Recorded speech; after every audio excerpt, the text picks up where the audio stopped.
You're still rocking with the best. Them call me Calvin the Entertainer. Let me know where you're watching us from. Let me know where you are catching us from. Shout outs going out to my boy DJ Mavias. Now DJ Mavias is one of those top hood DJs. He's Ugandan and is big in the Ugandan community. But in USA, Boston, Massachusetts, amongst other areas of Riao. He has a new tune which he outed. That was about 2 weeks back. And if we get time, we shall be able to play it again for you. But it's one of those songs, Zolo was anti yes, Zija Solo Muteka Kumap. Sometime about 3 years back, he was releasing music, but mainly audios. Now he's, yes, Asazewaka Jakasambe ne video aberenga azikolachi azibatuusako. So shout outs going out to you, Mavias. Now on set, on the other side, Extreme, I'm joined by a guest. How you doing, gentlemen? I'm fine. How are you, Calvin? Awesome. How does it feel being here? I'm feeling so good because this was one of my dreams when I was in school. One of your dreams when you were in school? Yeah, so you've been. I was watching you. Okay. Yeah. Nice. Firstly, tell me about yourself. Yeah. So me, I'm called Richie Zion, a gospel artist. Okay. Yeah, straight out from Nansa na Pastor House in Bugembe. Okay. The worship house. Worship house. Yeah. So my story, I grew up from the streets. Yeah, for over 7 years I've been on street. Then here comes, I was a gangster. I was one of the boys they call Face. I was neglected by my family. Okay. Way back. So kati ninesanga after senior 6 in 2010. Nyingira street. Nyingira street. So kati obulamu bwanchunya because I grew up in a home whereby my daddy, stepmother, we are not working together, then the kids. So, kati when I finally were friends, Rico Street, bali ba friends, abano rasta, gangster. So I grew up from that place called Mengo Chijambia. Okay. So when I be around enjoying about face boys, there were 50 guys about Chijambia. Yeah. Then for us, our duty was during the day we are just burning ourselves, taking coach, taking drugs, taking what. Then at night we rock bars which have hit basic causes, amnesias, laughter as well. So guess what? That was my way of getting something to eat. So tell me, how you ended up on the streets? Parents neglected you. You are running the streets. You're one of the guys beating up people. How was your life on the street? Because you see, I think you were living dangerously. Yeah. How was your life on the street? How were you able to basically even get into these gangs? Groups, were you in the same neighborhood? How was it? So on street, like if you want to survive as a giant, you have to be you're a dangerous person. Yeah. So on street, to honor you have to do something which is so when I joined those boys, I was kind of low. But one day, twali mchijambio mu ghetto, so there was a leader of gangs. Namanyira kati nalinywedde bulungi ebintu byange. Nenkwata echupa nenjikuba went once nenjimufumita mu face. So they gave me a name called wrong number. That's how I became famous in the ghetto. Yes, then I also these big guys started praising me. Oh, you guy mwana wa. I know yamala in a row. So they batandika kumpa plots obunene obwokugenda kubanga mubwamu budizo obujanga bwa banene kulumba kusala kwa budizo obujanga koka kitagamu abakabi abalina lo bagamba sente ziri mu kifo ekituno zijjawo.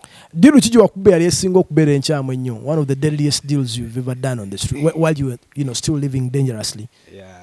It was bad. Okay, these guys of Ndege University gave us a deal. Yeah. There's a time whereby universities zona zikola chaos. University Makene ekola Kyambogo. So even the Ndege guys tried to do that. Yeah. So nebaja mu ghetto nebatuchima nebagamba you guys come and start up. You know those guys we bechanga we bakola obuvuyo bwawe. On the front they are not kids. But we were gown. Yeah, so kati watu wabugawuni bwende je ntuyingira mu guild canteen ne tukyankalanya so aho banga masasi ganyoka. Yeah, so deal eyo bachali banje balugenda neze nasobola okolaki okusimba. What was your turning point, from the streets and how your life was able to be transitioned into Pastor Bugembe's church and into the person that you are right now? Church What happened? Yeah, so one time, you remember those days of Nakumati? Yeah. Nakumatinga tukiringa kunakupati then tumanye tugenda wali ku mu Setinai Park. Abana abeerawo banywerawo mu motoka. Mu motoka go obulamu obujuga. So we used to come at that place, but for us we used to come and sell our drugs to those guys, those rich niggas, and also to take that ogula omwengo ogwala isi mu Nakumati. Wagulanga echupa ate ne bakwerawo ya 15 nogenda n'echupa, so it was some kind of cheap. So every Saturday twagaitanga madala mwana tugenze ku madala, we could chill with big artists bajjanga ne bachiringa babikula emmotoka zaabwe. So ffe twajiranga okubba, twajjanga groups zive Kamocha, Ipanda, B13 from Kosovo. So there is another deadly group in Naguru waliwo bagezaako okunziba around Nakawe bagezaako okunziba kettala ly'emmotoka, but one of the guys saw me nagamba no Calvo era tukugwako nga tukumanyi tugamba kyekimu.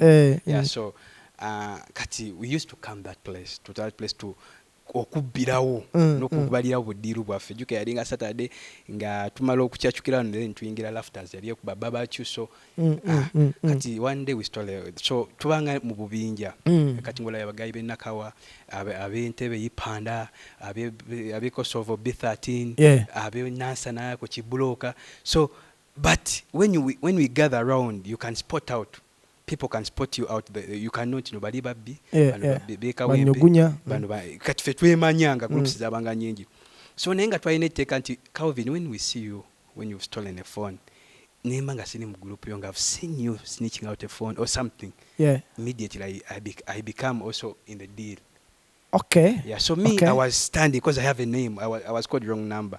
So I had my guys who could believe in me. So we saw a group of Nansa and Chibloka guys stealing a phone from a lady. Then me, I came, I said, for when you have a name, you can just say, bring what you've stolen. So I called those guys, I've seen you, you come. So it's like you had like ranks. What about General? They are majors.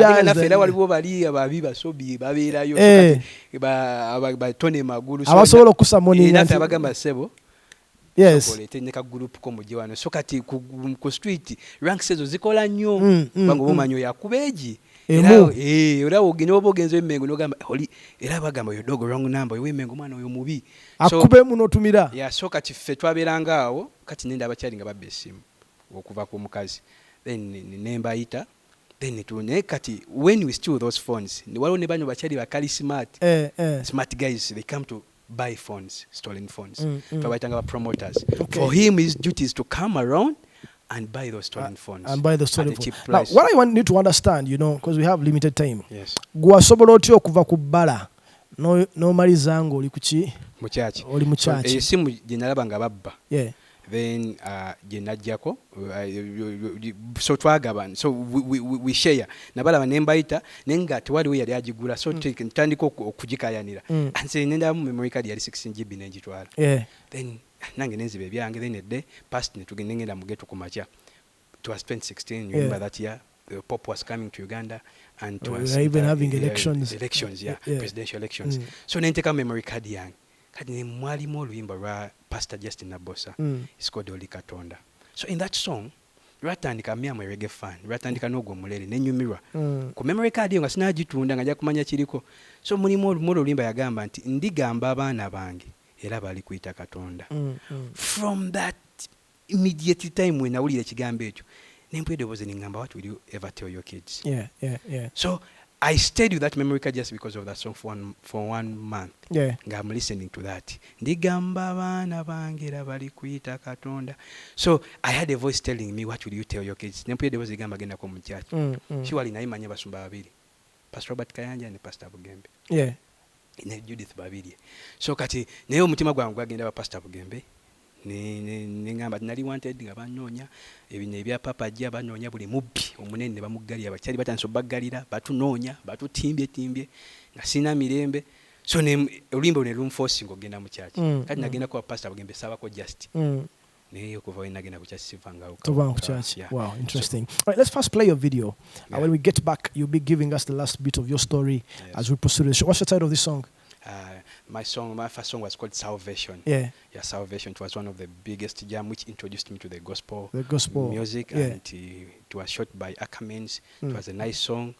Then I have many jams, but that was the first jam. Cool. All right, guys, man, let's check out this, brothers video from the streets to the church to the world.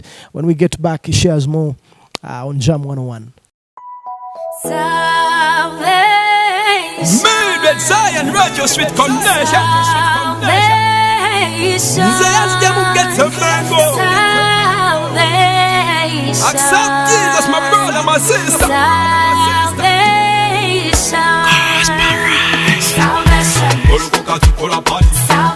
You are my life, powers in them. Salvation. Heaven, you pali, pali. Salvation. Boy, I do like yes. Salvation. Salvation. You are my life, powers in them. Salvation. Heaven, you pali, pali. Salvation. Boy, I do like yes. Accept Jesus. I shun the devil, my number one decision. Kiri Soralelo, and Chitangala, yes, your number one, hello, your winner. Bring some peace, peace, peace, peace. Yahweh, we talk here. Minimum, done. Yahweh, Obugaga, when you get up of Ulam. Obugaga, when you get up of Unamagis. Obugaga, when you get up of Unamalala. Sente no funa. Embaga no Salvation. Obugaga to Polapati. Salvation. You are my life, powers in them. Salvation. Heaven, we pali, pali. Salvation. Boy, I do like yes. Salvation. Obugaga to Polapati. Salvation. You are my life, powers in them. Salvation. Heaven, we pali, pali. Salvation. Boy, I do like yes. Simani gange oyo musajja Yesu bakijana bati emubaliyitana logo sindogo oyo musajja Yesu every no money enebaza omusajja yala de yampa lwenyambuka walabe tebalaba Dale le yampa invisible. I said Jesus lwenyambuka walabe tebalaba yo. Accept Jesus. Salvation is the key to success. Salvation. King of kings. Salvation of Judah. Salvation. Salvation. You are my life, powers in them. Salvation. Heaven, you pali, pali. Salvation. Boy, I do like yes. Salvation.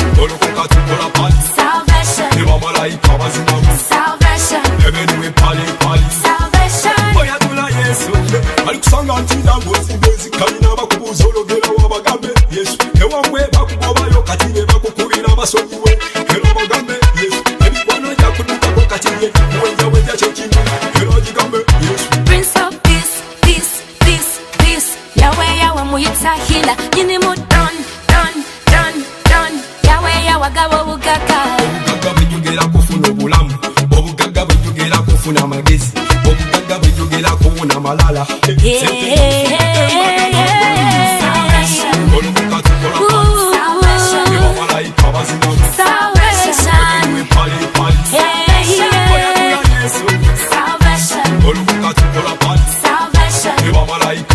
This is your chance to give it all to Jesus.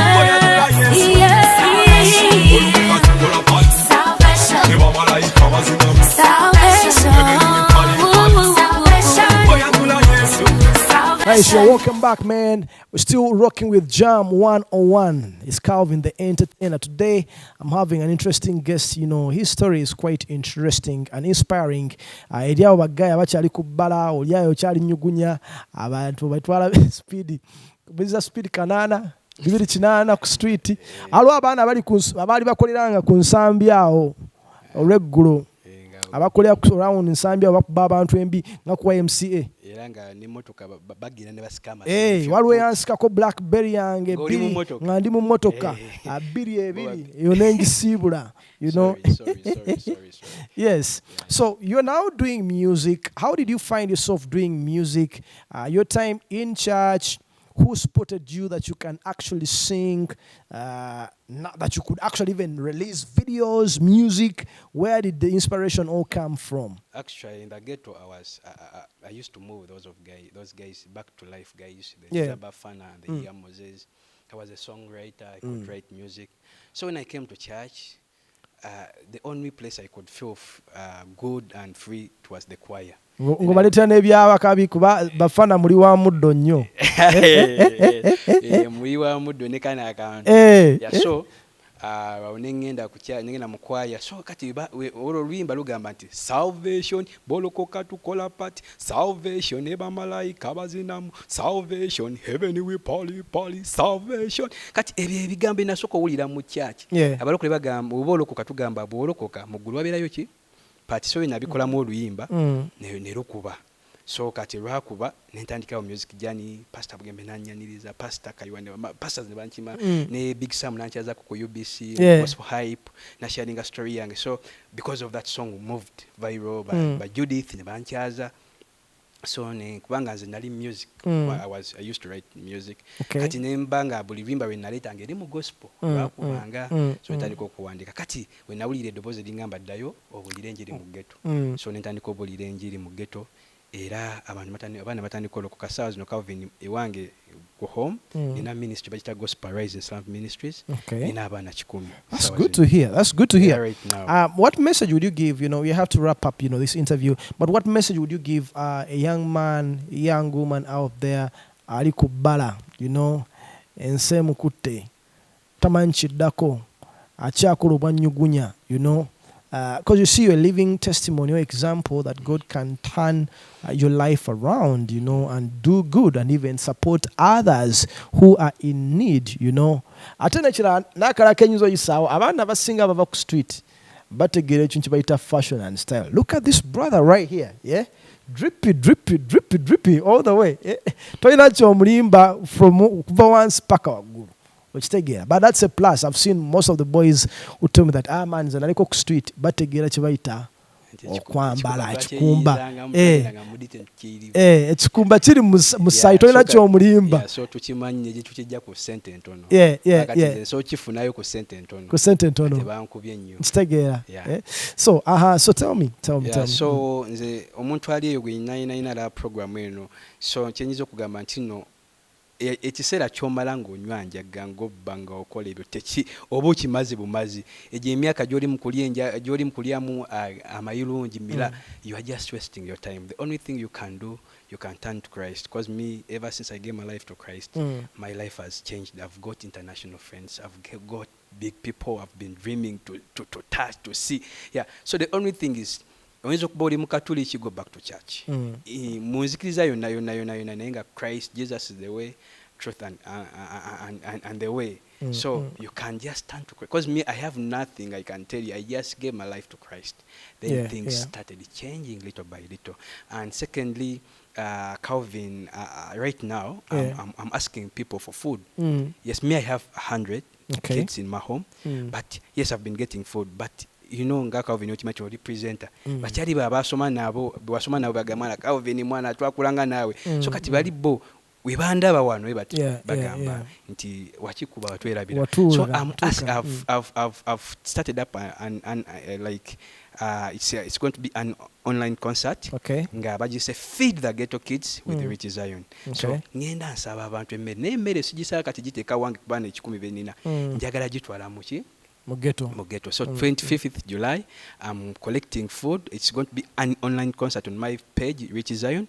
Then Pastor Wilson Bugembe accepted to come and be a blessing to us to that concert, and many guys I've talked to. But if you are out there and you can support us, send us food, I take it to these kids. Because look, you guys are fighting coronavirus.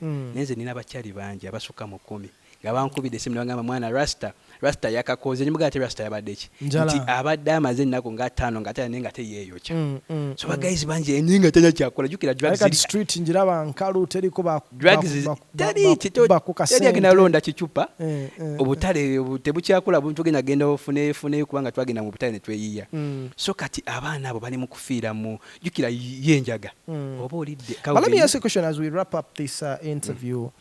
Wasobola otyo okuva ku njaga ku mayirungi gati akyaliyo gati ge mayirungi ge mayirungi kati bulimu ebika bingi amata kyeki amata kati amata ziba sente ndoga mwana mpa kumata mwana so kati mpaka ka sente sobolo kugofuna galimata. All right, so gwasobola otya okuva ku gundi ku drug? Because you see, I know there are many young people out there that are battling drugs.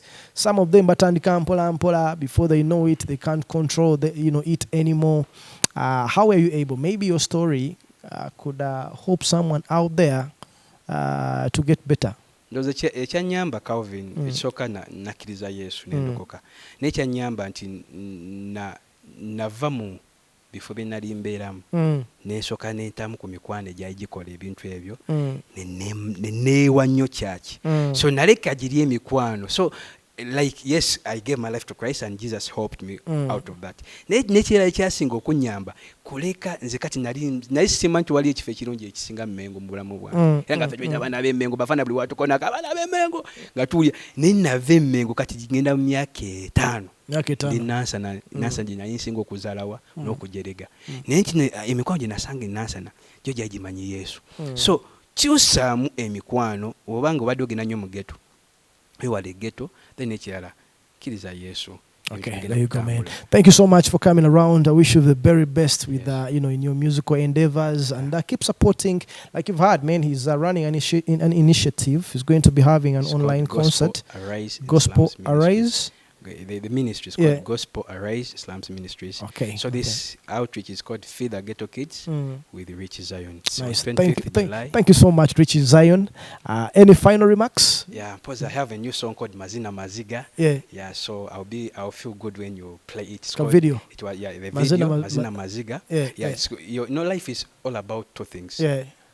Dancing and crying. Mazina Maziga. So you either choose that to dance or to what? Okay. Or to cry. So, Calvin, in your life, there are people disturbing you. There are people hating you.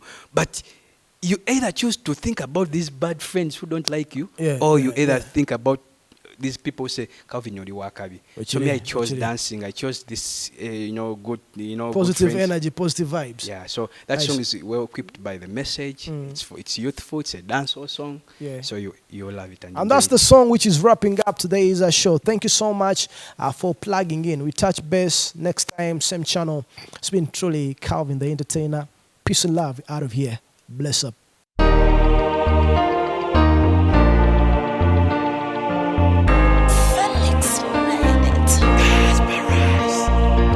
Ani abagamba temuchachi temulindongo ndozo ulire ndongo ene ya Yesu sema ndongo mazina maziga gwekitoyagala mazina maziga gwekitoyagala mazina maziga gwekitoyagala njagala mazina kati zina in the name of Jesus kati zina kati zina kati zina in the name of Jesus olimbe mupya ja generation twakyusiza our formation maziga nana that dimension Peter dancer Richie Zion omulabi yakivuddemu baana ba Yesu fe tulimu ewakuluma woba okwata nanti fa walina nnyinimu ani abagamba temutyachi temulindongo ndowooza owulire endongo ene ya Yesu semadogo mazina maziga gwekitoyagala mazina maziga gwekitoyagala mazina maziga gwekitoyagala njagala mazina kati zina in the name of Jesus kati zina kati zina kati zina in the name of Jesus musumba wanga gamba ti church is funny ela church is funny nange ingamba ti tempo yatuse la tempo yatuse bali mu church obasanga bayimba bali mu church obasanga basinza bali mu church obasanga babibya ha bino bebiruma sitani bino bebiruma muyayoyo bino bebiruma sitani bino bebiruma sitani just kahiti ne kabuna mawanga mazina maziga gwekitoyagala mazina maziga gwekitoyagala mazina maziga gwekitoyagala njagala mazina kati zina in the name of Jesus kati zina kati zina kati zina in the name of Jesus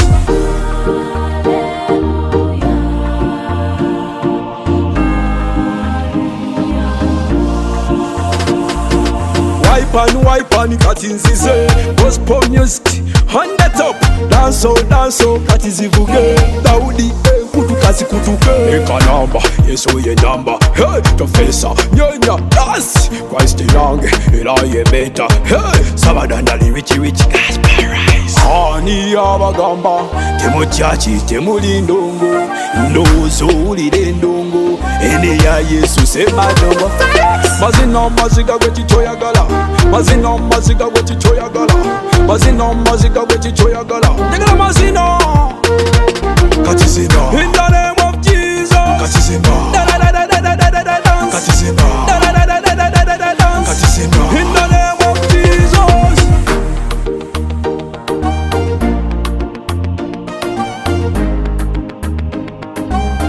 Sabada